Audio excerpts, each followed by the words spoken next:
on election night itself, in the studio, the on-air operator will utilize the Elected Elections player. The player, seen here on the left, allows the operator to look at any rundown or bin that has been created by our behind-the-scenes team. For convenience here, I'm outputting my first channel to the top window using the XPression virtual output, and I've created a second preview window down below on the right as my preview window. What an on-air operator is able to do is look at the rundown that is being generated by our behind-the-scenes team. They can select any one of the scenes and execute a preview. Here I'm using the mouse, but all of the buttons have shortcut keys to them. Of course, the thumbnail is live as well, but on our preview output we can confirm or see that we have headshots and good content, and the operator of course can take this content directly to air and then either clear both the on-air or their preview. They have the ability to actually loop the content. So if we're early on in our election night and we simply want to loop through some of our rundowns, we can do so using this play rundown and loop function, controlling how frequently these things loop.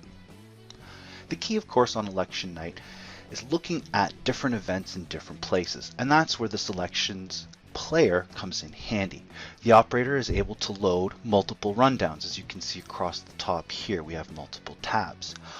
Rundowns with different styles. So basically, depending on the template that was selected in our browser interface determines what goes in. So of course, the on-air operator has a choice between multiple looks or different areas for the content that they wish to play. And again, populating it with multiple rundowns. Rundowns can be changed. These tabs also can be renamed to make it easier for the operator.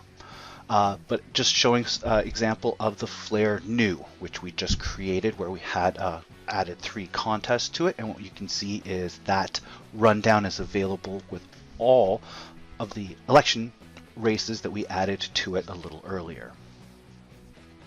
Should an operator wish to see more detail from any of this, they can actually expand the interface to see some of the content that's being populated by the template, the number of candidates and what they should expect to see. So the information is always available, although most operators typically like to focus on their actual rundown. When content is placed on air, as an example, there is a small red indicator or LED indicating that there's an item on screen. There is of course a clear all output, so it doesn't matter which tab we're on. We can very quickly as an operator clear the screen and be prepared for the next graphic.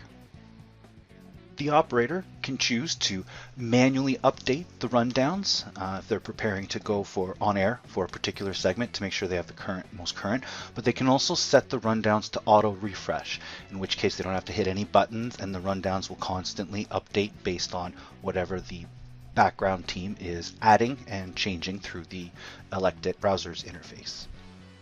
And finally, the operator has a special tab which provides some full screen scenes available again to the operator. These can be scenes where we're not able to decide or predict until election night what we need to actually populate them with. So of course we have a drop down list of the scenes that are available. A thumbnail is provided for it. When a scene is selected, what we can actually do is pick a particular candidate that would go with that scene. So when I clicked on my sent a pop-up dialog here where I can choose my election event, so in this case I've selected Super Tuesday, I can select an office which I'd like to populate this with, as well as the candidate for the number of candidates that are running.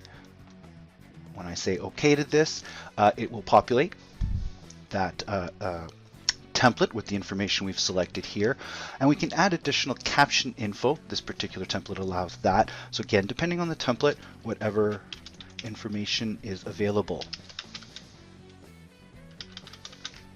Now, of course, seeing as how we're entering the information manually, good idea to show the preview to confirm the content that's there. And then again, if the operator is satisfied with what they see there, they can of course take that content to air once they've seen it in their preview.